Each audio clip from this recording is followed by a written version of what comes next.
and welcome to New Europe Studios, where you can watch us make the news. Today I'm interviewing Georges-Stavros Kremlis, who's a senior European official who's considering standing in the European elections, and he's come here today to explain a little bit about why he might be considering standing and what he would hope to achieve in the next election. So, Mr. Kremlis, first of all, what's driving you to consider standing for election? First of all, thank you very much for the opportunity that you offer me through this interview. Secondly, it has not yet been formally decided. The forthcoming European elections will be a real challenge for Europe, for the Europe of the 28 member states, a Europe to which other member states, other countries wish also to accede in the European continent, and I think we should be offering these stronger European perspectives to other countries as well in the broader European continent, and make Europe more visible also in the neighboring countries, where they need to feel that they are also Europeans, even if they are not formally speaking within the European Union.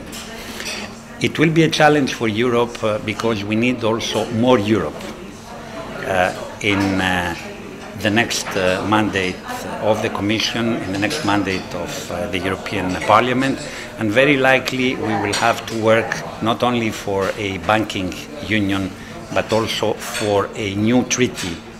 I would even use the word a new constitution, even if the old attempt for a European constitution has failed. I think time now has come to reconsider this and come forward with some more concrete ideas. Because, I mean, you're considering, the fact that the senior official will be considering standing really does say a lot about the role of the Parliament after the Lisbon Treaty. This is also going to be, I think, looked back on as being one of the pivotal elections for Europe, where things are really going to have to change. And I noticed you brought up the idea of, dare we whisper it, treaty change, where I think that in the institutions that there is an understanding that we do need to revisit the Constitution at the very least, and yet no one is really kind of keen about bringing this debate into the open. Have you any ideas on how you'd like to see a constitution develop? I think we need a broad public consultation. We need a convention where different views will be gathered from the European citizens, from the national parliament, from the various stakeholders. We need a common vision and understanding for Europe, especially during this period of Euro pessimism or Euroscepticism. And therefore, the citizens' opinion and the stakeholders' opinion is very crucial. It shouldn't be an exercise at the level of the governments. I think there are some criticisms of the institutions and of, if we call it Europe as a whole, where it's a little bit slow to respond. It's a bit like an oil tanker. It takes a long time to change direction. But we do seem to be on the beginnings of a turn at the very least. Is this how you perceive it? Is change in the air? I think there is a change in the air. We are talking about banking union. This is something that could be possibly done through secondary legislation, but it will not be sufficient. We need to further the political union. Whether we will use the word federalism or not is another issue, but we need more political union. We need a stronger perception on the European identity and more solidarity. If the member states of the European Union were federal states within federal Europe, the perception of their problems would have been different. They would feel that they are not isolated.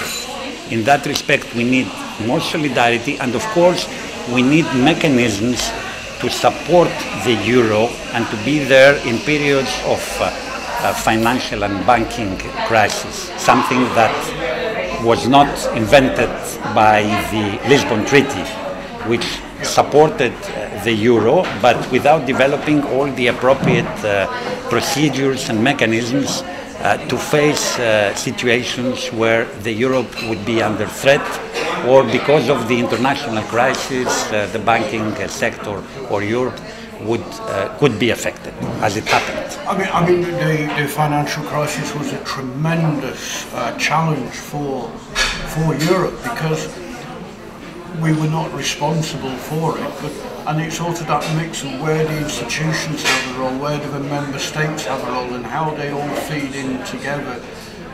There is the impression that perhaps we are 28 different countries rather than one union with 28 different flavours. That's clearly an oversimplification, but what kind of things would you be looking to bring towards a better Europe, a new Europe, more Europe? I think, as you said, we need to strengthen the solidarity dimension, to develop mechanisms for more political union, where we will, at the level of the union, develop the appropriate mechanisms that can face exceptional situations as the one we have faced with the financial crisis.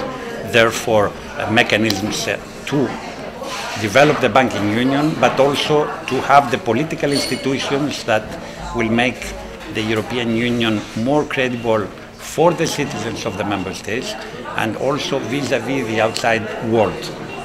We have a Minister of Foreign Affairs, we have a stronger European Union identity vis-à-vis the outside world, but we need also a stronger voice, and we need additional measures to support also this vis-à-vis the outside world and vis-à-vis also our own member states. I think that the citizens should feel that the European citizenship is not only something that gives them rights to work in other member states and to feel Europeans, but that is something stronger than that.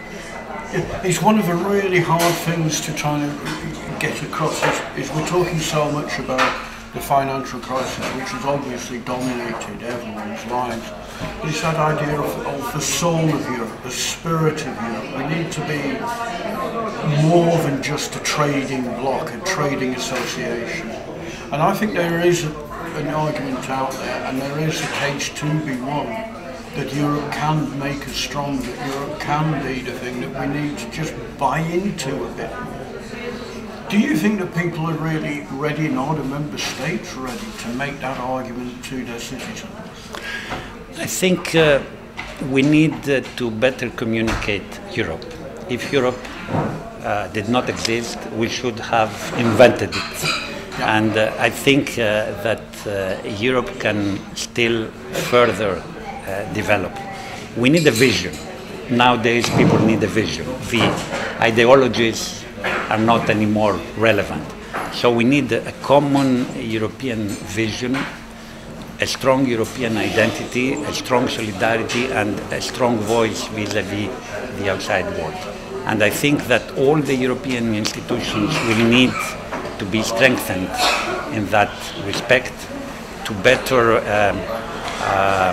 address the balance, the checks and the balances at the level of the European institutions with additional powers, and possibly to involve more also the national parliaments. This is also already the case, and to foresee additional steps towards a political union. I keep repeating that we need to think how we can strengthen the so-called federal elements of the union that we have now. It should not be the single market that we know with all the fundamental freedoms. It should be something more than that. So we need also some qualitative elements there that should be discussed in this broad forum where ideas should be reflected, with the view also to prepare this time and deepen more Europe before a new enlargement takes place. You remember that in the past we enlarged before deepening, and there were successive treaties that have followed each other. I think time now has come to digest what has already been developed, to see how the euro can be further supported, and how by deepening further Europe we can welcome the other candidate countries that are so keen to become member states of the European Union. Particularly in Ukraine right now, who look towards Europe and to our values and what we proclaim that we stand for as being a tremendous attractive force, because we can have an effect and be an inspiration to create a better world beyond our former borders. But it's that question of vision and of belief and of communicating. But I think you have one advantage that you didn't used to have. Since the Lisbon Treaty was first begun as an idea to where we are now, the ways of communication and opening up debate have just magnified beyond belief, really. I mean, it's a tremendously innovative and exciting world we live in as well. Do you see these tools as helping broaden the debate? Because I think you need to involve citizens in the debate more than has been done in the past. Indeed, I mean, we are all living in a globalized economy where there are no borders anymore, be it on trade or on the environment. That is another big issue. And therefore Europe within this globalized economy will have also to open the debate to the more general issues. We are a favored, I would say, region of the planet. This is also why a lot of countries wish to become members of the European Union, and this is something we need to keep in mind and to explain to our own citizens that feel that the European Union is something granted. Nothing is granted nowadays. We have to show and to prove every day that we are not elephants. And this is true not only at the individual level, but also at the level of the European Union. So the communication, but also the interaction with what is happening globally, what is happening in the European continent is extremely important, and all this has to be reflected in the discussion on the future and the role of the European Union. The European Union is a major achievement. I strongly believe that we can further improve it, that we can better communicate Europe, that we can better involve our citizens on that. And for me, the challenge of the next European elections is to show that Europe can go ahead and can convince its citizens that it is the best choice for all of us. Well, that's great. Well, thank you very much, Mr. Kremlis. I think it's very interesting to see that we do have a senior official considering going to the public in the most kind of brutal form of the election, and it's also interesting to see that there's still so much faith in the institutions, and there are so many people inside who still believe in Europe and the Europe of the citizen and for the citizen. And thank you for coming and speaking to us, which is part of what we're trying to do, of helping open and make the debate more transparent and more inclusive. So, thank you very much. Thank you very much.